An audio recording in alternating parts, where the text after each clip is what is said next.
to episode 9 of our online series associated with the MIT Sloan CIO Symposium. I have two great guests today, but before we begin, I'm just going to do a brief housekeeping.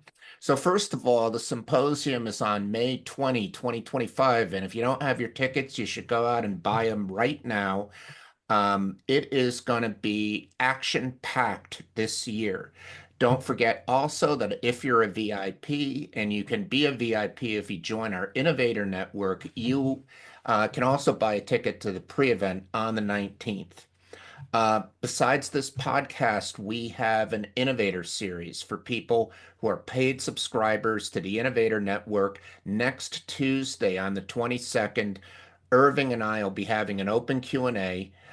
Mike Grandinetti may in fact join us. We'll see. So please join us for that. And then on Tuesday, May 6th, Carrie Perlson's going to come and give a really good talk about strengthening supply chain security and how to support your vendors. So do join us for that. And so today we have Irving Wladawsky-Berger and Mike Grandinetti. Gentlemen, how are you doing today? Irving, why don't you jump in first? Well, look, I'm looking forward to doing this podcast, especially because Mike is here. So the opportunity to be in a podcast with Allan and Mike is something I'm truly looking forward to. It should be a very interesting podcast. So Mike, how are you? I'm doing good. First of all, I want to echo Irving's comments. You guys are two of my favorite people on the planet. And so it's an honor to be here. I'm doing well. I'm still processing. So I've been at MIT the last 2 days at a decentralized AI agentic conference run by Ramesh Ramar. And then yesterday, an all-day imagination and action session that literally went for 12 straight hours. And I'm still processing everything that kind of came at me. So I'm looking forward to sharing some of those very, very new insights with everyone as well. That would be great. Well, you know, Mike, Irving and I call you the Energizer Bunny. We are impressed by the amount of energy that you always seem to have. But yeah, let's kick this conversation off with a basic question. And that is, can you define agentic AI and clearly distinguish it from generative AI? Absolutely. So, obviously anybody paying attention to what's happening in the world of AI cannot help but hear about agentic AI. It's everywhere. So let's just really unpack it very quickly, right? So generative AI, let's call this sort of, the first wave. And it was all about the core capability of generating text and images, code, and music based on learned patterns. And as I think I've seen Irving refer to it, right, kind of a very well-educated stochastic parrot. Agentic AI is quite different. It's much more around planning, decision-making, and engaging in multi-step execution without any human intervention. And so if I continue, right, one of the things that we think about with generative AI is there's very little autonomy. It requires a human prompt to generate a response.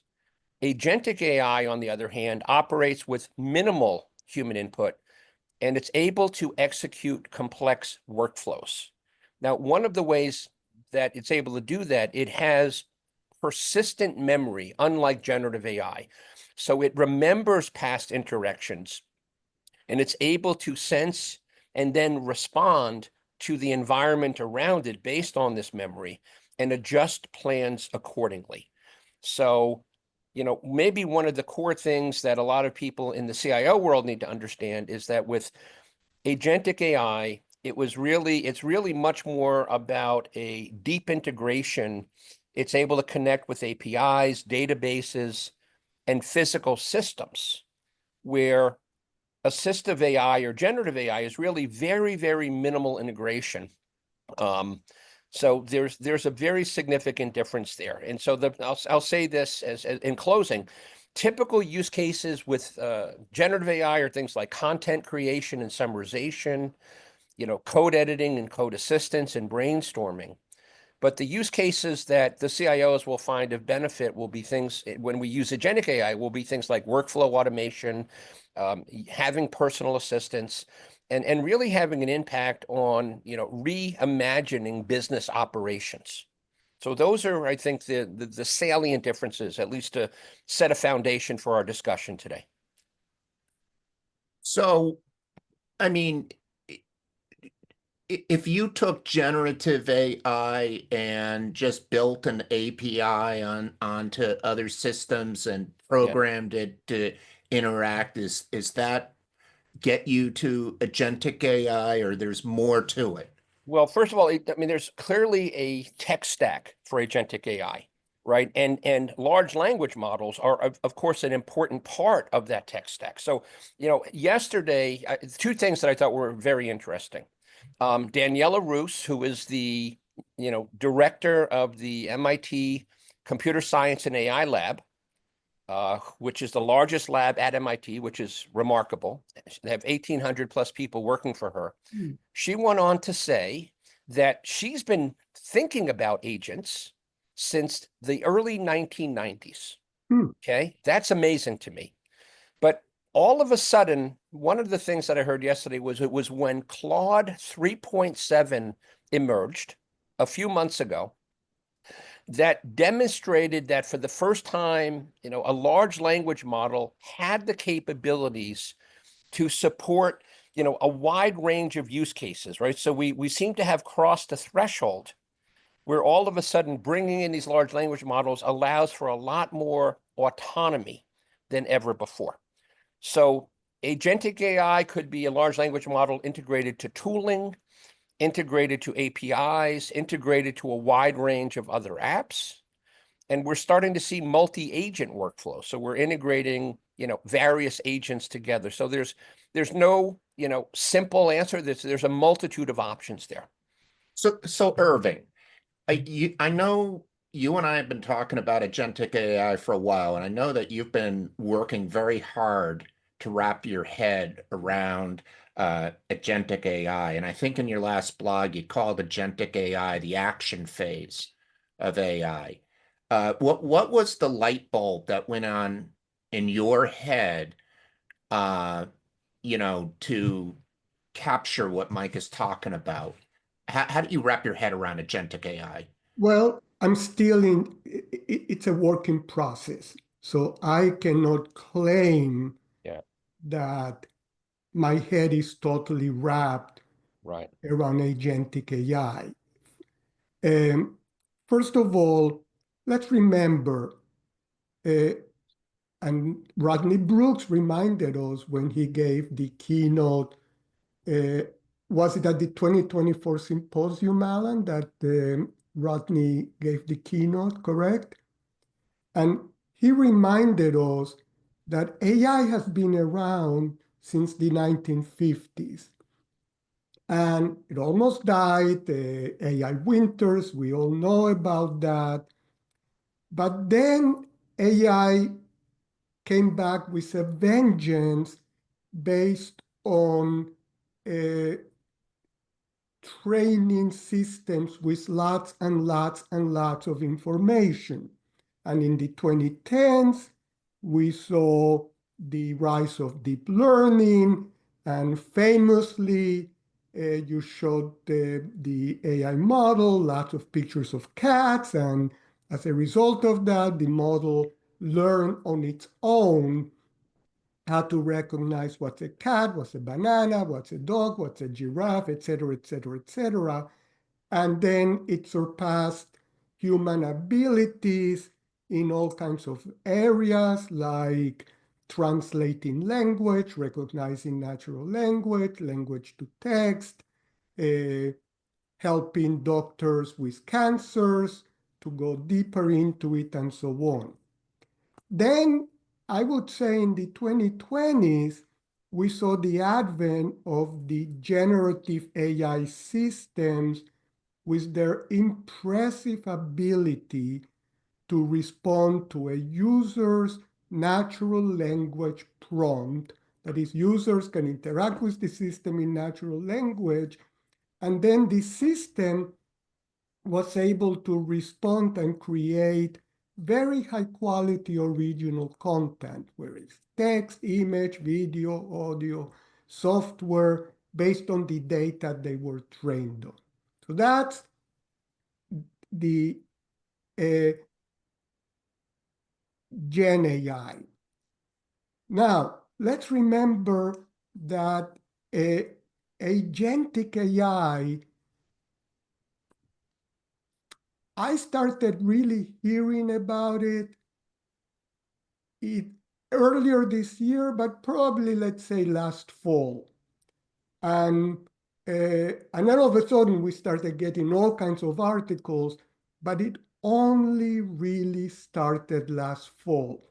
And that's a good thing to remember as we go through the podcast, because in a number of the questions that you, Mike, and I will be discussing, since it's just started, then, we don't know the answer. And I've seen a number of good definitions. One of them, Wikipedia defines it as autonomous AI systems that can make decisions and perform tasks without human intervention. Remember, that's totally different from Gen AI.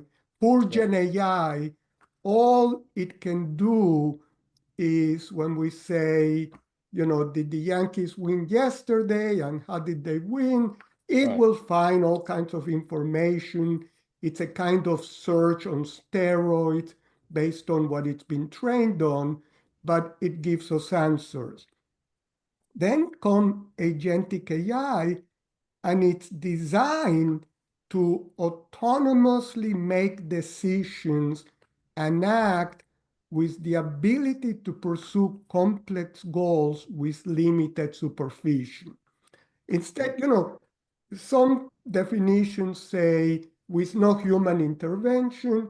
Why don't we become a little more modest, since this kid is 9 months old, and say it can pursue goals with limited supervision. Sometimes you need more, sometimes you need less. And one of the things I found in this very good article, actually, from IBM, is that agentic AI brings together the flexible characteristics of large language models with the accuracy of traditional programming. That's a very big deal. Using large language models and the like, we can build programs and systems. That's a huge, huge deal. And the only reason my excitement will be tempered is because at 9 months old, are you a toddler at 9 months old? You're still a baby. So So, Irving, I want to come back to this no human intervention thing a little down the road, but let's get back to Mike for a moment. Mike, I guess if you think about the conference that you've been in for the past couple of days, or some of the companies that you visited, I mean, can you just give us an example of a breakthrough that helps illustrate why you think this is really a revolutionary moment? Yeah, and so let me just step back and just build on something that Irving said. We're both baseball fans, okay? And if you look at the Google search index on agentic AI, it was basically flatline until February of this year, and it straight up. Okay, think about the Super Bowl commercials that Salesforce was. That happened, by the way, right after your Innovator Network. Absolutely, 100% correlation, 100%, even though no one saw it. Exactly. But think about even the Super Bowl commercials where Salesforce was promoting Agentforce aggressively, okay? So it is very early. And yet at the same time, let's just look at some agentic solutions that have been offered to us by the large language model Frontier Labs, okay? Let's look at OpenAI's deep research. Let's look at Google's deep research. Let's look at the Chinese agentic solution known as Manus, M-A-N-U-S, okay? Stanford Storm. So all of a sudden, a wave of agentic capabilities are flooding out of these labs. And then we look at the world of vibe coding, okay? And for those who don't know the name vibe coding, it was coined by Andrew Karpathy, former OpenAI founder, researcher, just a couple of months ago, and it has exploded. And as an example of that, right, I hosted a hackathon, joint hackathon between. And what is vibe coding again? Oh, so vibe coding is when the programming language is English or whatever your native tongue is. You do not have to know Python or R or C# or JavaScript. You tell the application what it is what app you want it to build, and it will build it for you. And that may sound too good to be true, but I have very recent experience where we hosted a hackathon in Cambridge at the Microsoft New England R&D Center with 200 Harvard Business School and MIT Sloan students, none of which were coders. And in 4 hours, we're able to build some incredibly complex applications using these apps. Now, if we now talk about how agentic AI is being used within enterprises, which is where our CIOs sit, I'll share a few examples, right? Customer support seems to be the very first use case. And we'll look at a company like Klarna, who leaned into AI very rapidly, and they were able to replace 2/3 of their customer support people while at the same time creating actually higher levels of customer satisfaction, reducing resolution time from 11 to 2 minutes, and saving a significant amount of operating expense in the customer support group, right? So I can share many examples where it's being used inside of the customer support function within large organizations, okay? But now if we start to look at other sort of what I'll call universal functions, sales and marketing, we now have no less than about 50 what we call autonomous sales development reps, and these are things that are literally programmed to do all of the really difficult work that an entry-level sales associate goes through when they start cold calling prospects and sending out emails and trying to get meetings for the senior account executives. And Mike, are these examples you're mentioning in production, or are they in experimentation? Well, I mean, so there's no question that a lot of them are in pilot mode. Yeah. But the ones that I'm citing are not only are they in production, they've been in production for over a year. Yeah, but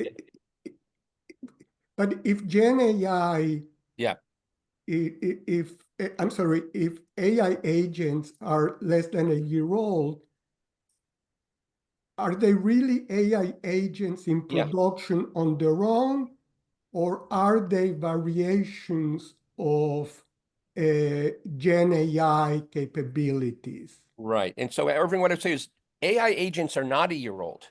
They've been around for a long time. Just like just for the listeners, can you just clearly define the term AI agent? Well, I think we did that earlier, right? Didn't we start off the episode with that? Well, we did. We talked about agentic AI, but the agent seems to be part of it. Okay, no. So agentic AI or an AI agent in my mind is one and the same. Okay, we're talking about agentic AI, right? Yeah. And so just like there were many, many companies that knew that ChatGPT was coming out long before 3.5 entered the public domain in November of 22, right? There are many well-informed kind of on the inside organizations that were building capabilities like, for example, what was called GPT Engineer, even before GPT-3 or 3.5 came out. And so there have been organizations that have been using agentic AI workflows long before the last year. Okay, and so I think it's important to understand that although agentic AI has entered the common consciousness recently, there are a lot of organizations that, that have been working on the frontiers of where this is all going and have been implementing this within their organizations. Now, yesterday at the MIT Imagination in Action Day, one of the organizations that talked about, their processes was John Hancock, right? And this is a remarkable thing because this is an insurance company. And we all know insurance companies have never been considered to be pushing any level of the frontier of innovation. And they talked about the fact that they've got 40 use cases in production and 30 use cases in pilot right now. Okay, I can talk for way too long about what I heard yesterday about everyone from companies that are selling weather data to both private equity firms and farmers and the National Security Agency to fintech companies. It seems to be very pervasive in terms of the early implementation within large and mid-sized enterprises of the use of AI. Now, to Irving's point, it's the top of the first inning, right? And a lot of these are what people are calling low stakes workflows, not mission critical workflows that are going to, wind up getting a company in trouble if they break. Yeah. And so, Mike, yeah, you have agentic AI or yeah, basically AI as an agent, or right, agents. yeah, Uh, it seems like the idea is we're pushing humans out of the loop to some degree. They're doing work. You just talked about in customer service, yeah. how they're doing work. Now you have insurance companies. What can you talk about the guardrails? What's to prevent an AI agent from Yeah. hallucinating like generative AI does, or how who verifies that it's actually getting the right answer? Yeah, I mean, there's no question, right? It's early enough that any responsible enterprise, any responsible CIO or other IT executive needs to stay in the loop. Okay, so as Irving said so well, right? It's not autonomous. There certainly needs to be somebody who is responsible for making sure, and of course you have to go through a lot of pilots, a lot of iteration. One of the things that came up constantly yesterday was, these things are evolving. Like sometimes they're being updated 2-3 times a week. And so everybody that's affected by that workflow is going to is going to be invited to a stand-up as part of a scrum and say, okay, how did we see this agentic workflow behave yesterday? What is it that worked? What is it that didn't work? What refinements do we need to make to it? So I don't think anybody is going to allow these things to just kind of go off on their own right now. Okay, so they may be autonomous, but if they're not delivering the outcomes that were part of the business case, they're going to be changed, and people are going to be vigilant about looking at those outcomes. Yeah. So, Irving, what do you think the implications of these AI systems are?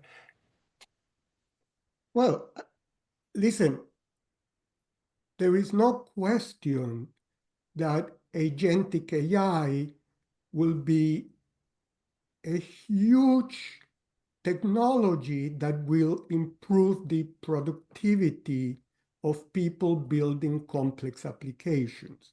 Yeah. There's no question. And uh, and a lot of it, probably because it's still in such an early stage, may be a matter of definition as to what do we mean by building a complex application.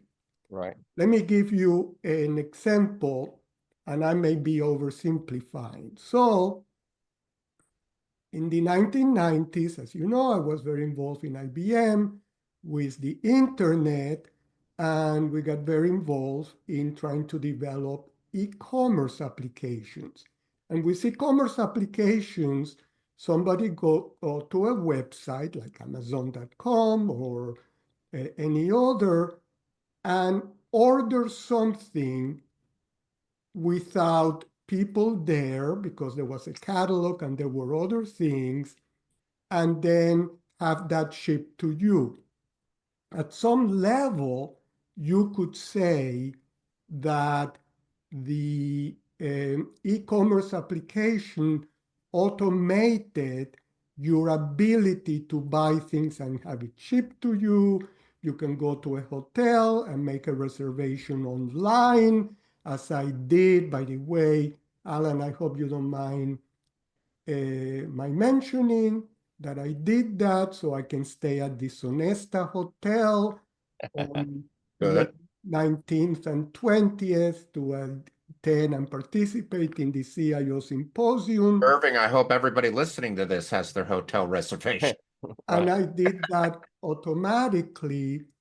And, you know, we don't think of that as agentic AI because we got so used to the fact that with websites and the internet and e-commerce, you could do all that. By the way, Right. when we first started doing that in the mid-late 90s, it did seem magical, but then it became boring. What do you mean? Everybody can do that. Right. Now, what I think we are moving to is that if you are an application developer, and let me use the term, and I'll come back as to why I'm using that, an application engineer trying to develop a very sophisticated application. Now, you will be the team leader of the people that are working with you developing applications. And the more sophisticated, the more team leaders you need. But now, in addition to humans who may be part of your team, you will be defining AI agents, which are programs, pieces of programs that can analyze data, can take actions with the data, and they are part of your team. So now you have a team that is composed of people as well as being composed of these AI agents that you and your team build, which will be automatically invoked to help you build this application. Now, why is that important? Well, because when you're building a very sophisticated application, you need a team. You're not going to do that on your own, just like when you are building a bridge, you will be an engineering leader and you will be gathering a team of people to help you do that. And the teams will have specific expertise. And now you can add to that expertise these software applications that know how to do certain things really well because of AI. And they will know when it gets invoked, you will develop them, you will essentially build those agents, and they will go to the web to get information when they need it. They can access programming tools. So now you have a combination of people and software agents that have autonomy, and that's how you will build it. Now, why is that important? Because we keep building more and more and more and more complex applications. And if you just rely on people to help you do that, you run out of skills. Yep, absolutely. And now you can add these software agents to help you do that. Yep. We have tremendous, by the way, here is an example. Let me give you one of the simplest examples that I've learned from some of the people whose articles and so on I've been reading. Let's say you're planning a trip to, I don't know, London to attend a conference. And in order to plan that trip, you need to make an airline reservation, you need the hotel reservation, you need to plan meetings with different people.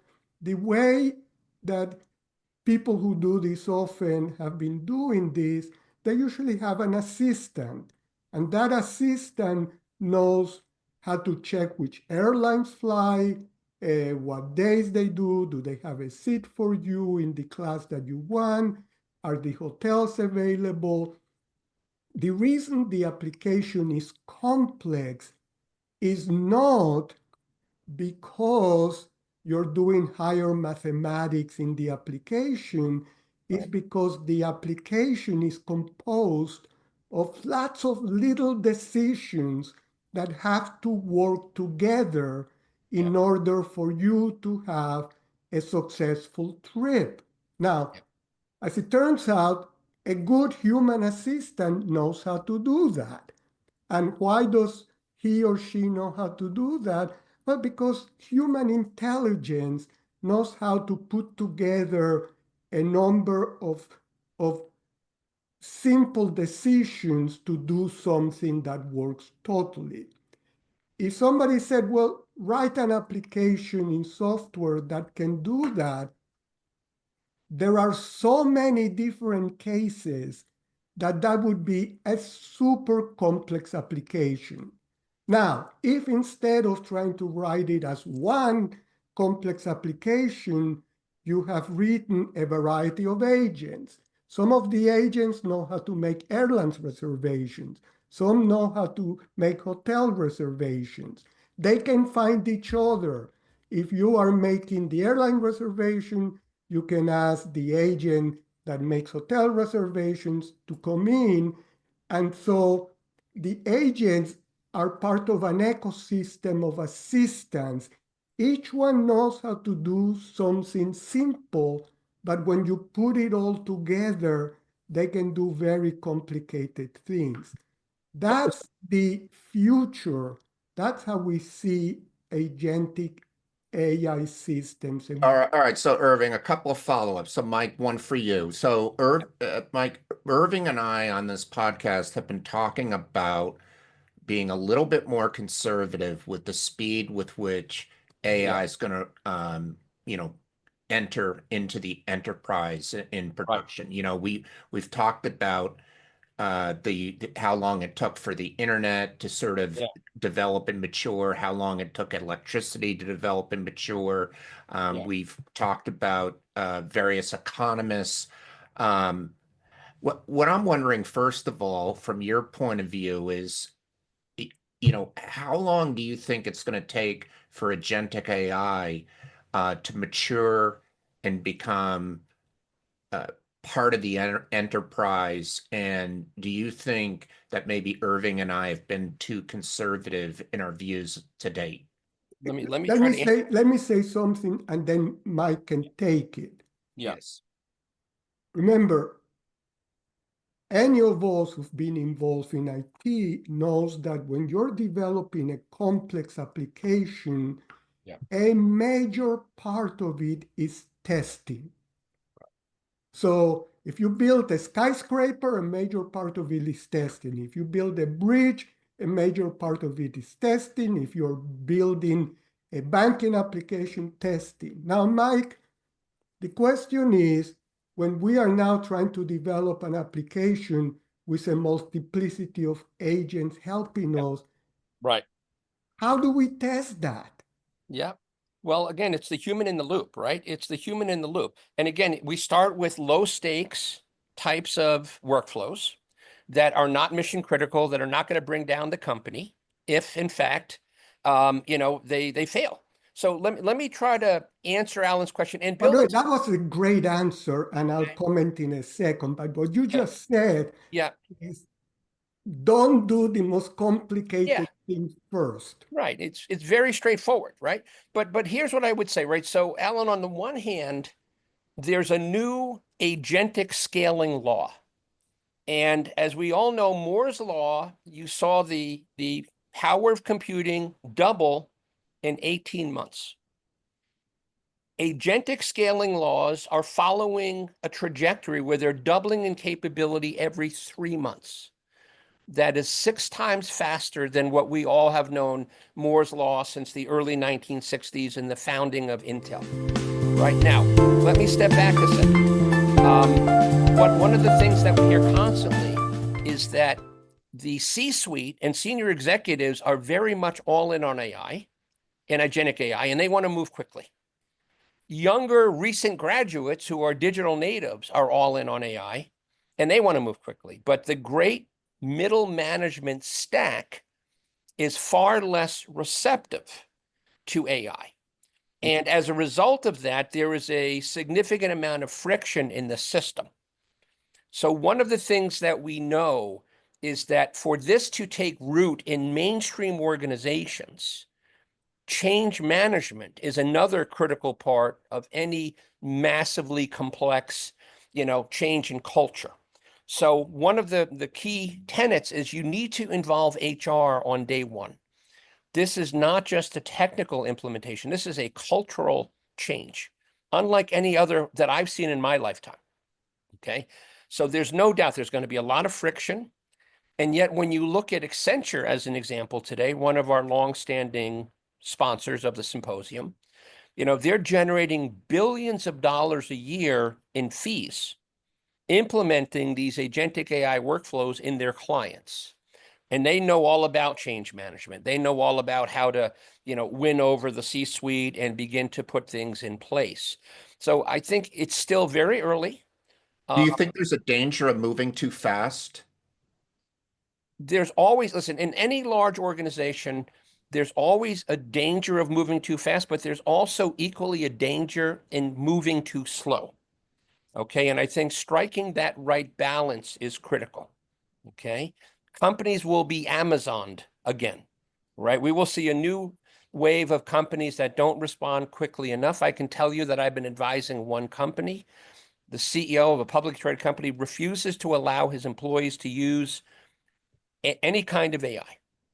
I will be writing a case study about their demise at some point. It's a matter of time.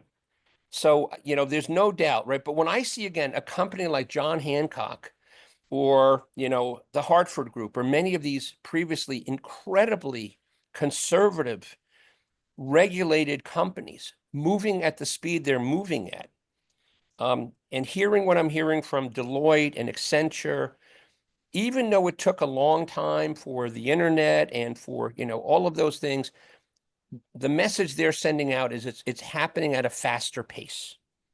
Okay. But it's not going to happen overnight. And I think it's going to be at least 5 or 6 years before this becomes what Irving called boring from, the days of the web. Right. Now, let me say one more thing, Allan, about this. There's a couple of standards that have emerged out of nowhere. One of them is Anthropic came up with something called the Model Context Protocol. Mhm. And unlike the days when Irving and I were living in the world of, building systems, and there was so much political competition over who is going to define the standard, everybody bought into the MCP almost overnight, including OpenAI. And so now 2 days ago, I was with Ramesh Raskar, and very much like Irving said earlier, right? You needed Tim Berners-Lee to create the World Wide Web, these standards and protocols, right? In order for that infrastructure to be, easily built on. Ramesh is now working on something called the Internet of Agents. Mhm. And he's creating something called NANDA, N-A-N-D-A, Mhm. which is essentially what he's calling network of AI agents and distributed AI. By the way, other people I've seen call it an agent mesh ecosystem. Yeah, So right. in the same way that we have, um, lots of information out there, Yeah, now instead of accessing information like we do with Gen AI, you'll now be accessing agents that right. know how to do certain things. Absolutely. And that's a huge deal. So, Right. so Tinder for AI and CEOs are going to swipe right or swipe left. Well, I don't, this is a family podcast. It was a benign joke. Your mind can go wherever you want, Irving. No. But That's the Latin blood in him, my friend. Okay. whether you have, this gets back to engineering. Yeah. Whether you swap right or left depends on your confidence that you've tested the system Right. and that you trust what the system is going to do. And I keep coming back to this notion of engineering, because sometimes with AI, not just with agentic AI, but also with other AIs, people sometimes say, well, because AI can do so much, anybody can write an AI application or do a major thing. Wait a second, anybody can, but if you are building an enterprise application Right. that's supposed to work, boy, you better know what you're doing. Yeah. This gets back to, if you're building a skyscraper, if you're building a bridge, engineering has Yeah. to work. And sometimes people say, well, but that's physical engineering. Software is different. Yeah. No, it's not. It's even more complicated. Yeah. So there is going to be a period of major adjustment for people to learn how to use agentic AI. Let me use the term safely, Right. so that you don't say, oh my God, I used the agentic AI. But Hmm. when I got to the hotel said, I'm sorry, your agentic AI must have hallucinated the fact that it thought you had a reservation. I never heard of you. I don't think you'll Right. be very happy with your assistant if that happened, and you'll be really upset at a piece of software that made a mistake like that. Right. So that's all part of the evolution until we feel comfortable to use it in mission critical application areas. Mike, do Yeah. you agree with that? I agree. And the only thing I will say, right, think about what Tom Davenport has written about with the citizen developer. Mhm. Okay. And so there was a case study that was widely circulated about 6 weeks ago about the company known as Zillow, right, in the real estate space. And it was an opportunity for, I believe it was Anthropic and Replit, which is one of these vibe coding types of apps, to talk about how they made it easy for non-developers within a company to create largely simple apps, not complex apps as Irving is talking about, but largely simpler apps that are able to address, workflows that enhance the productivity of the team. And the message from that press release blitz was that, it went into production very quickly, not through a development organization. So I think we're going to start to see over time a transition as these coding editors and coding assistants become more and more capable. Okay. Yeah. Yeah. So Mike, when you joined the podcast, you reminded us that Irving has used the term a stochastic parrot. Yes. Now you're talking about these agents as if they're going to be reasoning, they're going to be planning, they're going to Yeah. be acting. Just for a moment, get into the bowels of how Yeah. these models work. How have the models evolved Yeah. from, doing word prediction algorithms Yeah. are amazing from a Gen Right. AI point of view to now actually reasoning. Take us on that journey. Paint Yeah, a picture. because you're now integrating, and I think Irving in many ways already addressed this. You're integrating with a lot of tools. You're integrating with a lot of third-party applications. So you're now drawing upon a lot of the capabilities, right? So when I'm working with OpenAI, ChatGPT, or any one of these large language models, it's largely using the data that it was trained on to spit a response back at me. But now what I've got is I've got a workflow where many different mini applications are working together. So there's middleware. There is certainly tooling that connects me to different applications, as well as the large language model. And now the large language model, in many ways, is serving as sort of because of its ability to adapt, it's able to now take all of that information that is being sent back through all the sensing that these agents are able to do. And it's able to make decisions in real time based on that sensing, By right? the way, the large language model is acting Yeah. or let me not say it, Yeah. humans are using the large language model as the tool for assembling and coordinating the overall application. Mhm. So there's got to be a human engineering team Yeah. that is pulling it all together. And you could say, well, but what tools are they using? Well, that's the power of LLMs. So Right. they will use the tool to put all these agents together to get done what they're trying to get done. And each agent has been actually the agent, think of the agent as a small piece of application, as a servlet Yeah. that has been trained to do certain things. By trained, I Right. mean program. Programmed. Yeah. And then the program may have been in Python and so on. And you told the agent, this is what you know how to do. So only respond Right. Right. when somebody says, does anybody know how to make hotel reservations? You do the equivalent of raise your hand, and now you will be invoked to make hotel reservations. And how do you know to make hotel reservations? You've been trained, that is programmed, Yep. go to the major hotel So, site.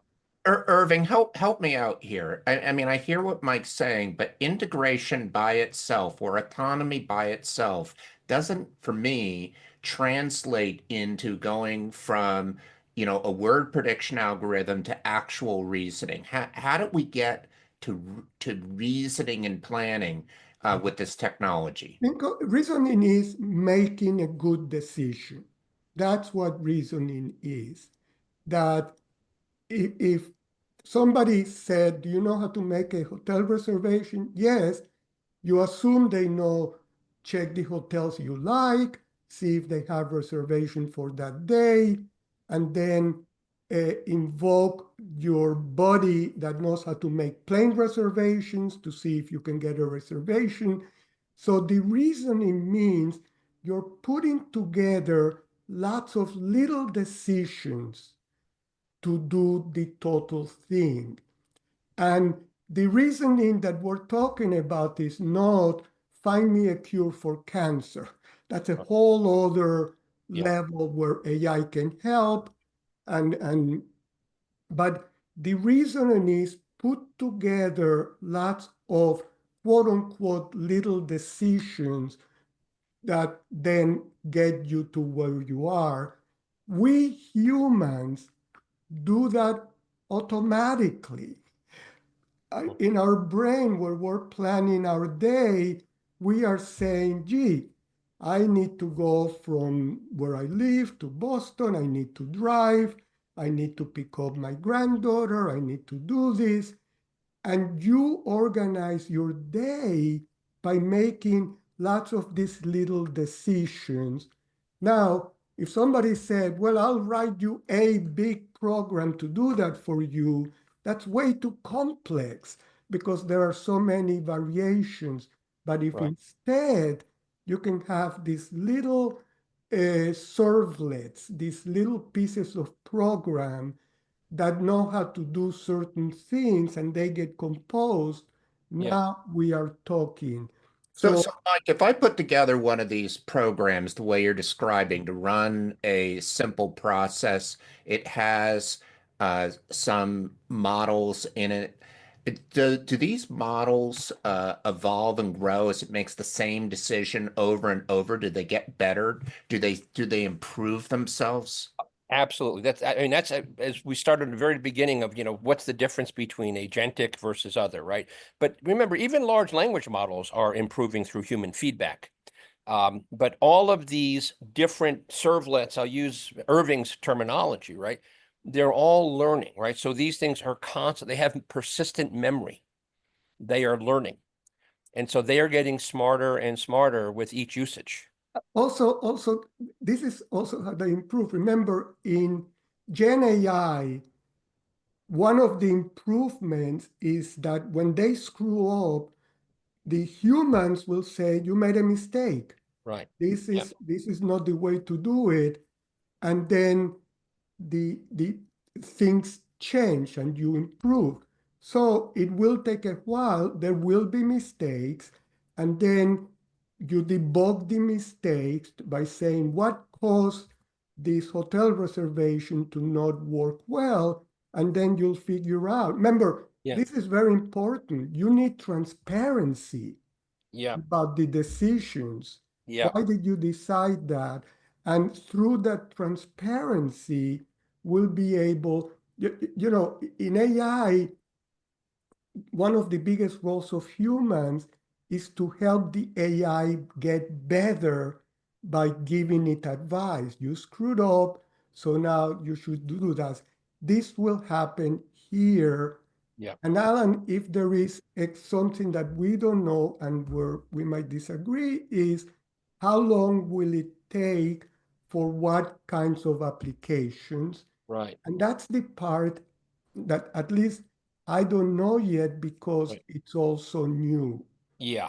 And let me build on something that Irving said. So yesterday, one of the speakers, he's a Caltech grad and his two co-founders are MIT grads. And they created what many believe to be one of the first quote unquote vibe coding apps. It's called Windsurf. And it named itself Windsurf because it was this harmony of human and machine. And one of the things that Anshul mentioned from the podium was the data that they are gathering, right? So he said every single minute, because people are getting code support. So the Windsurf app is recommending this is a chunk of code that you should be able to use in this instance at this moment. And in every moment, they're getting millions of pieces of feedback from these coders. Do I accept this code or do I reject this code? And then they're able to see in real time what it is that they decided to do in that moment. So they are gathering hundreds of millions of pieces of feedback every day about how their user community is reacting to their current capability and the code editing and assistance that it's supporting, right? So this is, I think, Alan, goes back to the core of your question about how this is getting smarter. Yeah. Okay? And it's not a human that's recording. There's no way you could record millions of these decisions a minute. It's obviously being recorded by AI. Yeah. By the way, Well, just one quick question on persistence. I mean, isn't it also true that persistence has been integrated into the Gen AI models, making them also smarter without them becoming agentic? So we talked about this yesterday, I think, Alan, right, as we got ready. And OpenAI recently announced that it is building more persistent memory into its yeah, LLM. But remember, persistence alone is only one of many, many elements of what allows for an agentic AI system. I think it will certainly make it a more capable LLM to support agentic applications. But Yeah. in and of itself, persistence is not fully sufficient for that. yeah. Let me Yeah. say something because I think Mike mentioned Anthropic. Yeah. And in fact, I read, and in this blog that I just finished drafting, I used an article by Anthropic that was recommended to me that's called Building Effective Agents. I don't know if you've seen that article, Mike, but I have not, no, but I will now. Yeah. I think you should. It's a very Yeah. good article. Yeah. And what the article, first of all, they explain the difference between individual agents that find each other and workflows. And a workflow is when an agent has been written in such a way that it will explicitly invoke another agent. That is, instead of the agents having to go to the agent mesh ecosystem to find who knows what to do that, if you know you need to go from the hotel to the airline reservation, don't just ask who knows about it. Go to the goddamn agent that knows how to make a reservation. And so you're linking agents together as an explicit workflow. And Right. those are important workflows are safer because you go explicitly, the agents have to find it. Then the second piece of advice that I really like, it said, consistently, the most successful implementations were not using complex frameworks or specialized libraries. Instead, they were building with simple composable patterns. So they are saying at this stage of the game, when building applications with LLMs, we recommend finding the simplest solution possible and only increasing complexity when needed. Right. This might mean not building agentic systems at all Right. if you don't think they are ready. Remember, you can Right. always just write a deterministic application Absolutely. instead of building as an agentic system. Yeah. Don't build it just because it's cool. Build it because it makes sense. That's the point. Yeah. Don't, and that is such sound advice. And as you get going, do it with simple agents that, that if there was something wrong, the bridge won't fall down. Right. Exactly. Do it with something simple and incrementally then add complexity as we get experience. That to me feels like an incredibly responsible approach Yeah. to deploying agentic AI systems Yeah. out there. Yeah. And I think I have immense respect for Anthropic and Dario Amodei. They've always taken a much more sane approach. It's not, go fast and break things as OpenAI has done. And I think there's a reason why their MCP was adopted so rapidly. I think there's immense respect for Amodei and for Anthropic. Go fast and break things. Right. It's not good software engineering. Exactly. Can we agree on that? We can agree. I don't think there was ever a book required in any computer science program which had a title of that. I don't think that's probably the philosophy we want to teach our computer engineers and software developers. Alan, if there is a consensus among Mike and I, it's that, first of all, this is super exciting. Yes. But it will take time. Absolutely. How much time?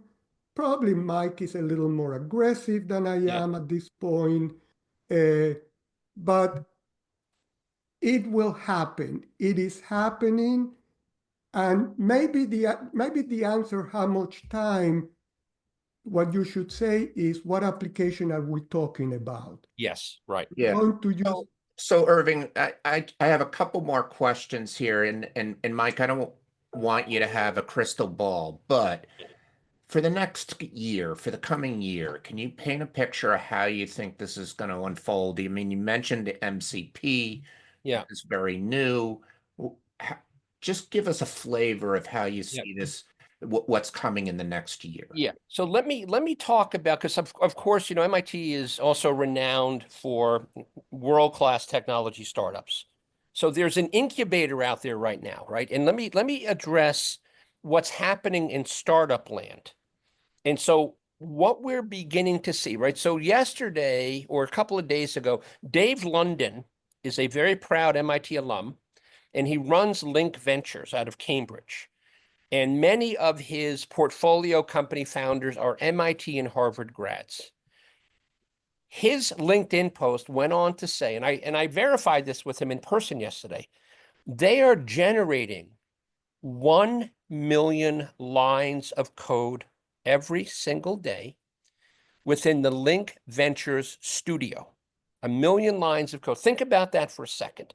Now, let me extrapolate from there.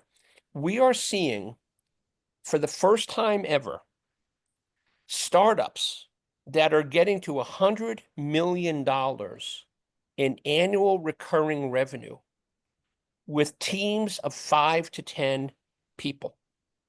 Wow. Over a period of 6 months. And so these are organizations that have leaned in heavily to using agentic AI to scale at rates that were historically inconceivable to us. Okay. So we're going to see a transformation in the world of, startups. We're already seeing it. The data is already out there, right? And every month there's a new rocket ship. One company that is well known is a company called Anysphere, and they have a product called Cursor. They went from 100 million in ARR in January to 200 million in ARR in March, 2 months. Okay, with a almost skeleton crew of people by using AI in the development organization, in their sales and marketing. So this to me is a preview of what we can expect to see down the road. Now, obviously, they don't have the hierarchy and the internal bureaucracy that large enterprises do. Mm. But I do believe we're going to see some large enterprises in the next year that are going to be pushing at the frontiers of what agentic AI is capable of, with some use cases that are going to be very compelling and that everybody is going to say, I want that. Right. So again, it's still going to be the great frontier, but I think it will have, over the next 12 months, if we're talking, a calendar year or 12 months from now, there will be some enterprises that will have demonstrated to the rest of the world what's capable. And then the McKinsey, obviously a continuous and very generous sponsor, wrote a paper recently called The Synthetic Workforce. Mm. And I think we're going to start to see, and Irving sort of, mentioned this earlier, we're going to have teams Yes. of humans And and agents yeah, working. We're going to have to learn to manage the synthetic workforce. They're going to be colleagues of ours. We're going to have to make yeah. friends with them, And go by out the have way, beer with them after work. Yeah. the key, and this is the way I'm wrapping my head around it. Yeah. The human engineering team, and I'm using my words very carefully, Yeah. that pulls together the right human and agent collaboration effectively, they will do the best. And and if somebody doesn't have engineering experience, Yeah. they shouldn't say, well, it's AI, so now I'll try it. Right. No, you shouldn't. You Right. have to be very good at knowing how to do complex application and Right. systems engineering. And some startups will be very good at that. Large companies like Microsoft, Google, Yeah. and others will be good at that. So we'll see. I mean, this, So, Mike, how does MIT adapt? How do we begin to train the next generation of technology leaders for this, Yeah. wave? I mean, the way you describe it, it just seems almost unbelievable. I mentioned to you that I helped an MIT professor teach a class that had to do Right. with AI. I Right. almost feel like the class, which is only April 4th, Right. is Right. already obsolete. And Yeah. we're going to have to do something completely different next year. Yeah. I mean, as someone who is doing a lot of exec ed AI education, I will tell you that my content is changing weekly, Alan. It's changing weekly, right? So, you think about the way that we taught engineering, right? It was more or less the same for 100 years, okay? And all of a sudden, it is changing at light speed. So if I can speak for a second to what I'm seeing at business schools, right? So this semester, for the first time, Harvard is requiring all of their first-year MBAs to take a course called DSAIL, Data Science and AI Leadership. Hmm. And if you look at the curriculum, it's very robust, and they will be programming. Wharton just announced the same thing. Now, I have not seen, and I could have missed it, I have not seen that same requirement out of MIT Sloan, but I'm sure it's coming. Okay. And MIT Sloan has certainly integrated AI into a lot of its curriculum and its pedagogy. Now, Do you see students having an AI agent as a companion as they go through school? absolutely. I mean, we're seeing this not just at universities. If you look at like Sal Khan in the Khan Academy, right? He created an AI-based application using OpenAI as the foundation. And he built something called Conmigo, which means with me. And there are AI tutors that are being used, in middle schools and elementary schools right now, AI companions that are, quizzing students and providing support. And what side effects do you think there's going to be? Oh, that's a huge, we're going to need a 40-hour podcast for that, my friend. That's a big one, right? And let's be clear, right? There's no question that if you become too reliant on this too early, you lose critical thinking skills and you lose the ability to have that work ethic. So this is a huge societal issue. Yeah, Right. by the way, I feel more comfortable Yeah.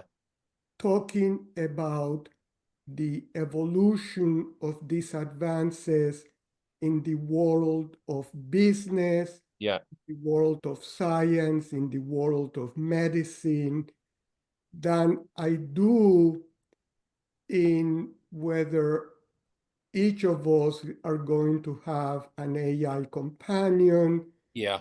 just because, Yeah. the world of science and research and business, first of all, it's more quantifiable.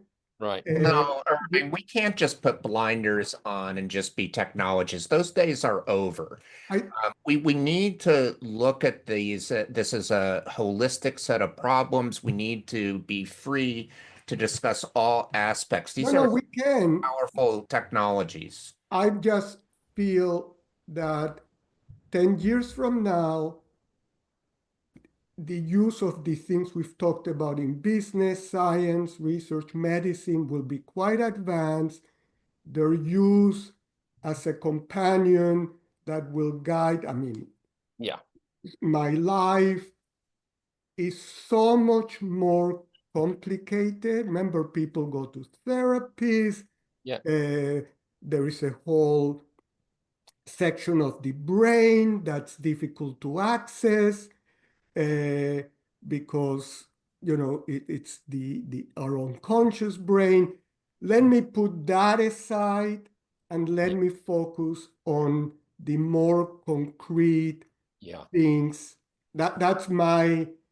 Now, I'm not saying there may not be breakthroughs, Right. but maybe this is because I grew up in the business world, in the Yeah. technology world. I'm more comfortable predicting that future Yeah. than the individual's future.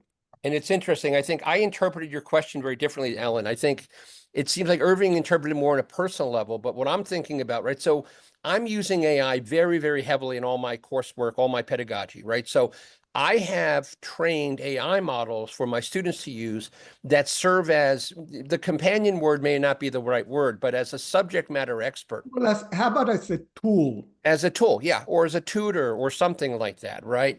And so there's no question that, that's already happening.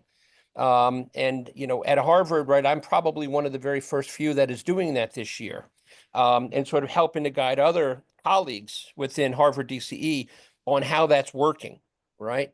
So there's no question that there is room for a tutor or a subject matter expert, but I'm not in any way thinking about the other companionship, which is the friend or the emotional support. Am I able to enhance the learning of students by using AI, right? That's really what I'm referring And to. Well, Yeah. and this is what the topic was when I helped Linda Rabia, Yeah. uh, teach this class to her concourse program students. These are Right. freshmen who come into MIT. The focus was, Yeah. what's the impact to critical thinking of Yeah. using AI? And I think that in some ways she was astonished by the examples that the students brought up of how they are using AI in a variety of ways. I won't get into it, but Right. the fact of the matter is that you talked about how agentic AI has a exponential curve that's much faster than Moore's law, and we know how quickly Yeah. technology has already been coming. I mean, we there's going to have to be a shift in order for this to be adopted into the enterprise. You mentioned that this is 5 to 7 years. Well, in 5 to 7 years, the enterprises are going to be absorbing the students that we're graduating today. That's right. That's So exactly it's right. not like we can just sit here and say, well, things will take care of it themselves. We need to be thinking about how we're training the future leaders. I agree. And now let me just say this, right? So, of course, in the US, we're very, very laissez-faire, okay? Every man or woman for themselves, right? If you look at an enlightened country like Singapore, they had their first national AI policy in 2019, right? They've revised it several times. And they're looking at, upskilling every single citizen, subsidizing their education so that they become AI literate, right? And we don't have a government that is looking at that on any level. This is a decision that's being made school district by school district. Okay. And that is dangerous because we're already falling behind. So I agree, right? And so, so the students that are going to be graduating, I will tell you, right? So one of my favorite classes I teach at Harvard is I teach a summer course on entrepreneurship to high school students. And now a lot of them are going into college and they're asking me, what should I major in? And my message is the jobs that you think are going to be there in 4 years, because so many of them want to go to an Ivy League school or an MIT or a Caltech. They want to be analysts at investment banks. They want to be analysts at top tier consultancies like McKinsey and BCG. Those jobs will not exist in 4 years. They will not. And so they're going to need to think about what they want to do when AI is omnipresent 4 years from now. And they need faculty member and advisors who can guide them on that. Absolutely. So, Irving, given the fact that you just had your birthday and that you are now 80 years old, perhaps you would like to have the last word, and then I think maybe we bring this conversation to a close. How appropriate. Thank you. Yeah. Listen, I am struggling at my age now to absorb these new advances. And at some point, I'm so excited that there are these advances that I can think about and put my brain to. But if there is something that I'm not happy about, is that because I'm no longer working full time, I no longer had the kinds of jobs that I had at IBM with the internet, parallel supercomputing. I'm not in the middle of trying to organize how all this stuff should be deployed in the marketplace. Right. I am jealous of a generation that has that responsibility because I think it's going to be incredibly exciting. Absolutely. And Irving, what you are doing at 80, your ability to keep up is mind-bending. And I'm sure there are a relative handful of people that I don't know if I'm keeping up. Oh, you're keeping up. I am trying. No. Okay. Why don't we agree to say, and you are doing your best to keep up. Yeah, and I think we all are. As I say, we're drinking from the proverbial fire hose every single day. Absolutely. Well, gentlemen, with that, I think I'm going to bring this podcast to a close. I want to say thank you very much to Mike for becoming our guest. You're two of my favorite people to talk to. I just remind everybody again, we're going to have an open Q&A next week on the 22nd. You'll at least get me and Irving. You might get Mike too. Well, we should get Mike. Yeah, let me open my calendar right now, okay? I'll make a commitment right this second. All right, make a commitment right this second. Yeah. So the 23rd, is that right? 22nd, Tuesday. 22nd. You got me. I'm in. All right. So you're going to get the three of us, open Q&A, join the Innovator Network. You're going to get cheaper tickets to the symposium if you do that. It's only $75 a year. Come on May 20th. We want to see you in person. But that's all we got for today. Thanks very much, and we'll see you next time.